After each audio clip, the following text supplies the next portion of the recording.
Oke guys, kali ini kita akan mengomentari berita yang akan membahas tentang aturan batasan HP dan internet untuk anak di Surabaya. Nah, untuk mengetahui konteksnya, mari kita bersama simak beritanya. Kita mulai videonya. Kota Surabaya melakukan langkah besar di akhir tahun 2025. Wali Kota Eri Cahyadi mengeluarkan aturan terkait penggunaan gawai atau ponsel dan internet untuk anak di Kota Surabaya. Surat edaran tersebut merupakan tindak lanjut dari Peraturan Pemerintah Nomor 17 Tahun 2025 tentang tata kelola penyelenggaraan sistem elektronik dalam perlindungan anak dan Peraturan Presiden Nomor 87 Tahun 2025 tentang peta jalan perlindungan anak di ranah daring tahun 2025 hingga 2029. Dalam surat edarannya ada beberapa poin penting. Di antaranya soal penggunaan handphone di sekolah, di mana murid dilarang menggunakan handphone kecuali atas instruksi guru. Handphone hanya digunakan sebelum atau sesudah jam pelajaran atau keadaan darurat dengan izin guru atau wali kelas. Dan tenaga pendidik dilarang menggunakan handphone selama kegiatan belajar mengajar. Gitu ya. Memang zaman dulu tuh beda sama zaman sekarang ya. Kalau misalnya zaman dulu tuh kayak HP tuh nggak boleh dibawa ke sekolah. Gitu. Jadi orang kalau misalnya bawa HP ke sekolah itu kan kayak dilarang gitu lah, nggak boleh karena udah melanggar peraturan. Tapi mungkin karena udah ada kemajuan teknologi, ya orang tuh harus beradaptasi juga gitu. Jadi ya, mungkin ada beberapa sekolah yang memperbolehkan HP itu untuk digunakan. Ya karena bisa membantu proses pembelajaran. Tapi kalau misalnya tadi ya dengan adanya HP itu bukannya mempercepat atau memperbaiki pendidikan, tapi malah mengurangi, itu kan menjadi masalah. Makanya harus ada peraturan untuk mengatur penggunaan HP-nya. Gitu. Jadi HP itu memang bermanfaat, tapi jika digunakan secara benar juga. Kalau misalnya HP malah digunakan untuk main games, untuk hal lainnya yang tidak bermanfaat, bukannya positif hasilnya, tapi malah negatif. Ya, jadi ini peraturannya untuk mengatur hal tersebut. Ya. Ada pula soal penggunaan handphone atau internet di lingkungan keluarga atau masyarakat, di mana orang tua mengawasi aktivitas penggunaan handphone anak, mengatur batasan pemakaian handphone maksimal 2 jam per hari, menggunakan handphone di area terbuka rumah seperti ruang keluarga, bukan kamar tidur, dan menggunakan handphone orang tua atas seizin orang tua. Gitu ya. Jadi nggak cuma di sekolah, tapi di rumah juga harus diatur gitu. Jadi orang tua juga harus terlibat dalam menegakkan aturan seperti ini. Jadi benar-benar mengawasi nih anaknya nih menggunakan apa aja atau mengkonsumsi apa aja melalui HP tadi. Itu kalau misalnya sesuatu yang positif ya bisa diperbolehkan gitu. Misalnya untuk belajar, untuk nyari sumber berita, sumber informasi gitu ya. Jadi untuk memperkaya wawasan itu juga boleh gitu. Tapi kalau misalnya sesuatu yang negatif gitu ya, yang apa ya, tidak bermanfaat gitu ya, ya itu mungkin bisa dilarang penggunaannya. Karena yang paling dekat itu kan ya sama orang tua gitu. Kalau di sekolah kan cuma terbatas ya, mungkin ya 8 jam lah di sekolah gitu ya, mungkin kurang ya tergantung sekolahnya. Nah itu kan gak bisa penuh gitu diawasi. Tapi kalau di rumah itu kan pasti lebih lama ya, dari tidurnya, bangun tidur itu pasti dilakukan di rumah. Maka orang tua harus terlibat dalam pengawasan anak gitu ya. Itu harus ditegakkan supaya anak itu tidak semena-mena ya menggunakan apa yang ada di HP lalu dikonsumsi tanpa ada filter gitu. Jadi nggak saring semua informasi yang positif yang negatif semuanya terserap, itu yang menjadi bahaya gitu. Nanti anak tuh mungkin jadi sesuatu yang apa ya, nakal gitu ya gara-gara informasi yang dia serap dari internet ya. Dalam surat edaran diatur pula peran organisasi pemerintah daerah atau OPD Kota Surabaya, yaitu menyelenggarakan pelatihan bimbingan teknis dan pendampingan berkala tentang implementasi kebijakan penanganan kasus kekerasan berbasis digital, menyediakan saluran pengaduan resmi yang mudah diakses seperti hotline, email, atau platform digital, melaksanakan pemantauan dan evaluasi secara berkala, dan membuat laporan secara berkala kepada Wali Kota Surabaya. Aturan soal penggunaan ponsel dan internet pada anak sebelumnya juga sudah diatur di Sumatera Barat melalui surat edaran Dinas Pendidikan pada Mei lalu. Di bulan yang sama, Kabupaten Purwakarta melalui Peraturan Bupati Nomor 32 Tahun 2025 juga mengatur pembatasan penggunaan handphone bagi peserta didik PAUD, SD, SMP, dan sederajat. Sementara di sejumlah negara juga telah mengatur penggunaan internet dan media sosial ke anak-anak, di antaranya Australia, Tiongkok, dan Denmark. Tim Liputan Kompas TV. Kota Surabaya melakukan langkah besar di akhir tahun 2025. Wali Kota Eri Cahyadi mengeluarkan aturan terkait pembatasan penggunaan gawai atau ponsel dan internet untuk anak di Kota Surabaya. Apa saja yang diatur dalam surat edaran tersebut dan bagaimana pula pengawasannya? Kita akan bahas langsung bersama dengan Wali Kota Surabaya Eri Cahyadi. Selamat pagi Cak Eri, Assalamualaikum. Waalaikumsalam Mbak Okta. Selamat pagi, sehat gitu?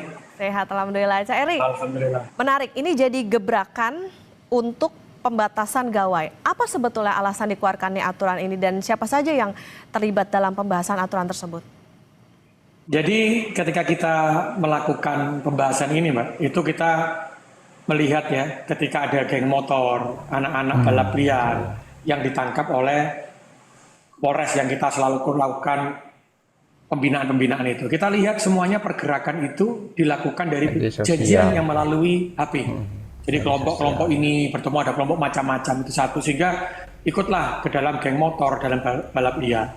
Kedua, kita melakukan sidak di sekolah-sekolah. Kita lihat HP-HP-nya anak. Ternyata anak-anak ini hampir 70% pernah mengakses terkait dengan pornografi. Yang ketiga, kita juga melihat ketika proses belajar mengajar. Maka karena terbiasa dulu dalam COVID, ketika bisa menggunakan HP, handphone itu, guru tanpa sadar juga ketika mengajar dia juga scroll HP gitu. Loh, berarti gimana cara mengajar kita? Ya. Jadi akhirnya tidak konsentrasi. Maka dengan alasan-alasan itulah, dengan kita berdiskusi dengan Pak Kapolres, kita berdiskusi dengan pakar Dewan Pendidikan, maka Surabaya ini harus bisa menjaga dan melindungi anak. Karena Surabaya ini salah satu adalah kota satu-satunya di Indonesia yang mendapatkan kota layak anak dari UNICEF. Maka kita berpikir bahwa kita hari ini tidak melarang menggunakan HP, tapi membatasi, menyelamatkan anak-anak kita dari dampak digitalisasi yang tidak bisa kita hindarkan kalau kita tidak melakukan pengawasan. Dasar itulah Mbak yang kita jadikan untuk mengeluarkan surat edaran yang saya tanda tangani itu. Jadi gitu ya, kalau misalnya kita lihat ya, namanya kayak kemajuan zaman gitu ya, kemajuan teknologi. Kalau misalnya kita nggak mau mengikuti kemajuan teknologi tersebut, kita akan tertinggal. Makanya harus ada adaptasi. Nah, adaptasi ini dengan ini ya diberlakukan peraturan seperti ini. Jadi kalau misalnya kita larang semua penggunaan HP, ya berarti anak-anak kita gitu ya, generasi selanjutnya itu akan tertinggal karena ya dengan teknologi tadi itu informasi bisa lebih cepat didapatkan, ya yang positif ataupun yang negatif. Nah, cara mengaturnya sekarang yang harus ditentukan supaya anak-anak ini bisa mengkonsumsi sesuatu yang positif, itu bukan sesuatu yang negatif dari kemajuan teknologi ini. Gitu ya. Jadi benar-benar harus diatur supaya bisa menghindari ya bencana di masa yang akan datang. Bayangin kalau misalnya yang negatif semua diserap gitu, nanti anak-anak ini menjadi sesuatu yang negatif gitu, kayak pornografi dikonsumsi, tadi ya geng-geng motor, mungkin tawuran dan sebagainya itu malah dilakukan oleh anak-anak kalau misalnya pembatasan ini tidak dilakukan. Ya, jadi harus ada pengawasan nih.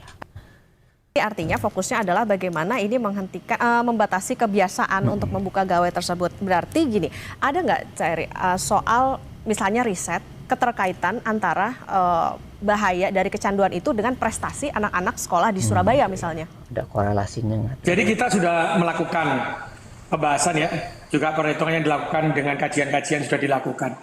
Jadi digitalisasi itu bisa membawa orang itu ke dalam kekuatan yang luar biasa, keberhasilan, tapi bisa melakukan juga membawa dalam sebuah kehancuran. Nah, itu negatif. Maka disitulah fungsi digitalisasi itu harus bisa kita manfaatkan dalam hal positif dan hal kebaikan.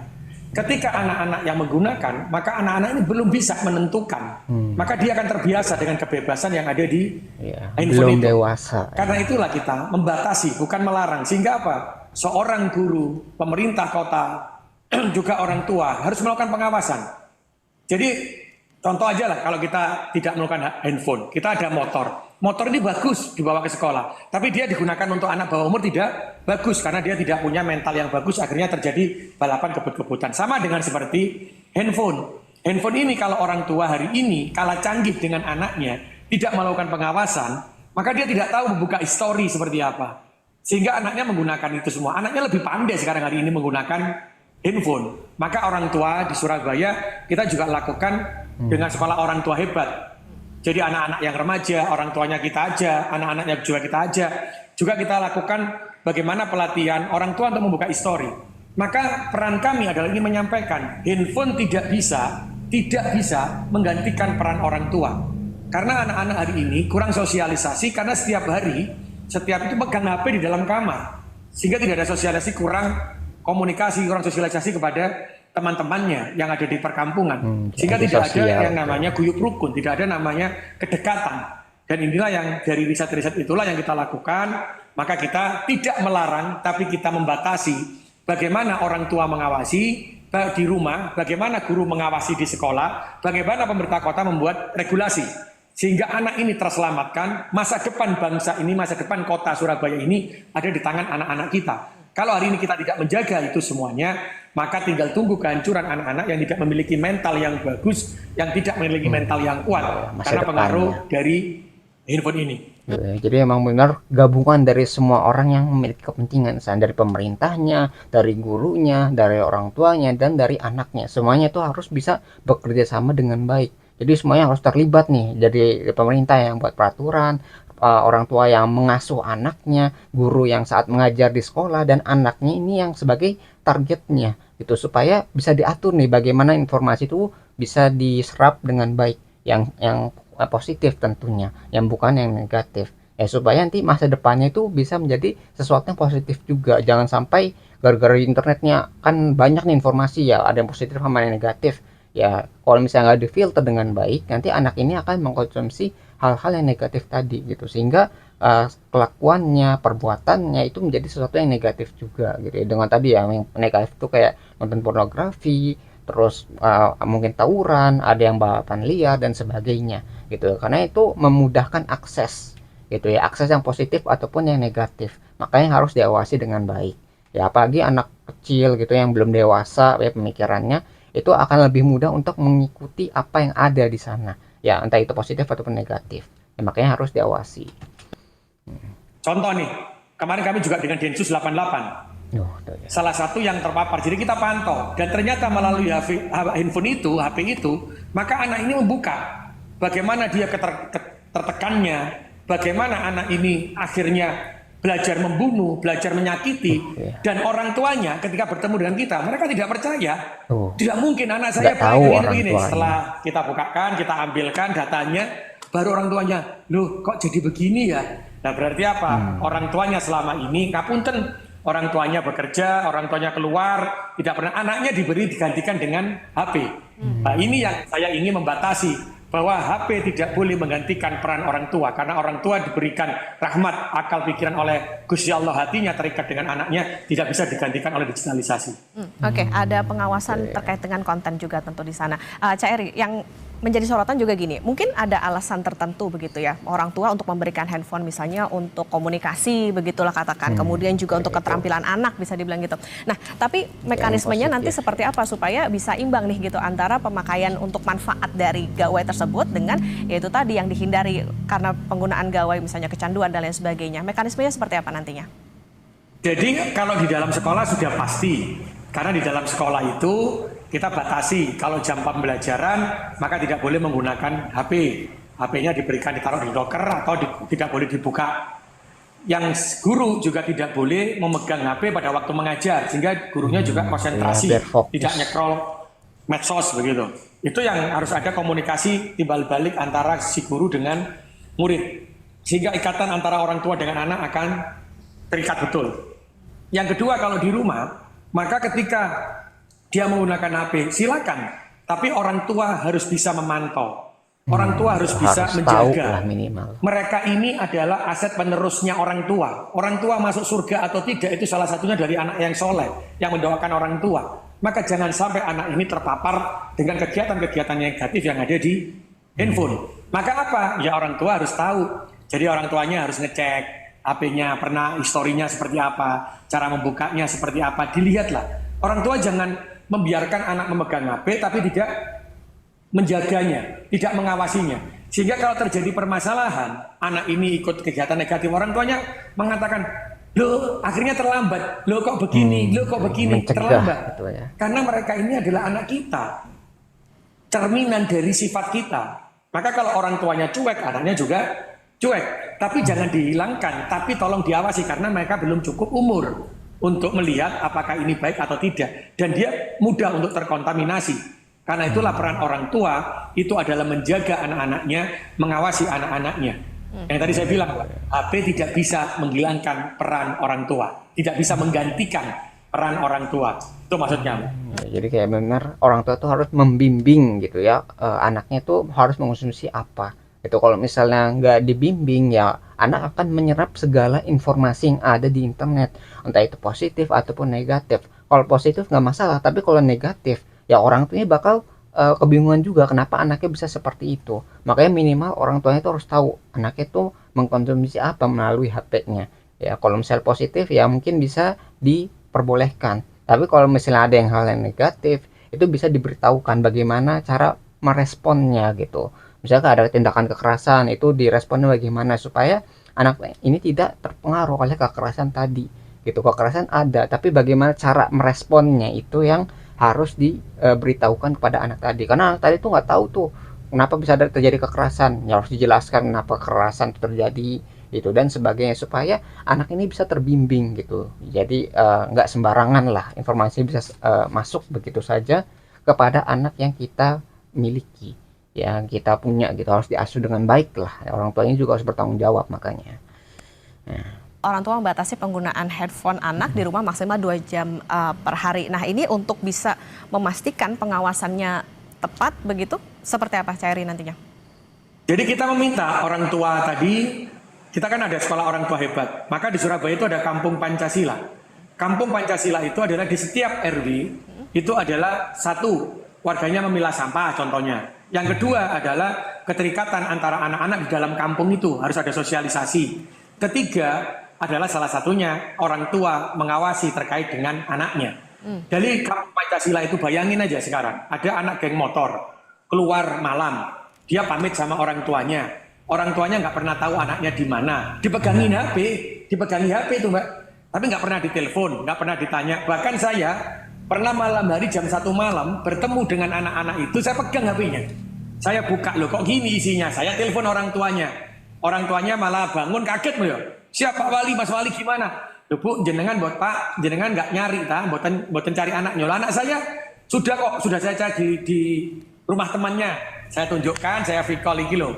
Anaknya jenengan ada di pinggir jalan, ngumpul dengan teman-temannya di trotoar sampai jam segini. Oh, baru langsung marah, cepat pulang. Dari pengalaman itulah maka saya harus mengetuk hati orang tua. Mereka ini adalah anak kita yang menentukan nasib kota ini, apakah didasarkan agama atau tidak, didasarkan Pancasila atau tidak. Maka dengan itu kita jaga, Mbak. Artinya, orang tua itu. Jadi kayak apa, kadang anak itu berbohong ya kepada orang tuanya ketika dia tuh keluar gitu. Ya, jadi bilangnya kemana nih, atau misalnya nginep mau belajar dan sebagainya. Tapi bukannya belajar, bukannya menambah pengetahuan, tapi malah tawuran, malah kebut-kebutan naik motor. Nah itu yang menjadi masalah, dan orang tuanya juga nggak tahu gitu, yang kurang peduli lah sama anaknya, sehingga ketika ada kejadian seperti itu orang tuanya kaget dan tidak mengetahui apa-apa atas apa yang dilakukan oleh anak tersebut. Ya, jadi itu yang kasihan, orang tua yang nggak tahu, anaknya itu jadi berandalan, terus nanti yang bakal terdampak tuh adalah ya warga sekitar, terus yang susah tuh kepolisian juga bakal jadi susah gitu, dan pemerintah juga harus bertanggung jawab atas kelakuan anak-anak tadi gitu, karena kalau misalnya kebut-kebutan di jalan gitu kan, itu jadi sesuatu yang berbahaya. Jadi pemerintah akan tanggung jawab juga di sana. Jadi semuanya kalau misalnya tidak ada yang peduli, semua orang akan susah. Orang tuanya susah, anaknya jadi nggak benar, kepolisian kerjanya makin berat, itu kan harus mengatasi masalah seperti ini, dan pemerintah juga harus bertanggung jawab. Jadi kan ada kerjaan tambahan juga tuh, harus ngurusin masalah seperti ini gitu, yang harusnya mungkin bisa mengurusi sesuatu yang lain yang lebih bermanfaat, tapi harus ngurusin masalah anak yang harusnya diasuh oleh orang tuanya. Jadi semua kalau nggak diselesaikan dengan baik, semuanya akan bermasalah. Ya. saran dari masing-masing orang tua dong, Cairi. Ini nanti akan ada sanksinya nggak kira-kira kalau misalnya diketahui di rumah pun tidak ada pengawasan juga dari orang tua? Nah, itu gimana tuh Jadi kalau anaknya anak itu orang tua yang bertanggung bukan jawab? sanksi yang harus ada hukuman gini, tidak. Oke, kesadaran berarti Tapi ya. bagaimana sanksi edukatif? Jadi kita harus membuat laporan, kalau anaknya tertangkap, kita harus membuat laporan seperti apa dengan HP. Kan mohon maaf, orang tua hari ini itu kalah canggih dengan putra-putrinya, Pak. Jadi ketika melihat fitur, ketika melihat apapun kalah dia sudah. Ya, Makanya kurang kita harus update. melakukan pendekatan. Kita harus melakukan bagaimana mengajarkan orang tua untuk melihat fitur apa yang bisa yang dibuka hari ini. Kita mau apa ya? Kita harus lihat semuanya. Dan kita memang sudah ya kalah teknologi ya. Sehingga satu-satunya jalan adalah bagaimana melatih mereka menggunakan kekuatan hati untuk mau mengawasi putra-putrinya. Coba kalau jangan mau lihat secara jujur. Yang terjadi hari ini, kalau orang tuanya mengawasi menggunakan HP, oh luar biasa keberhasilan anaknya.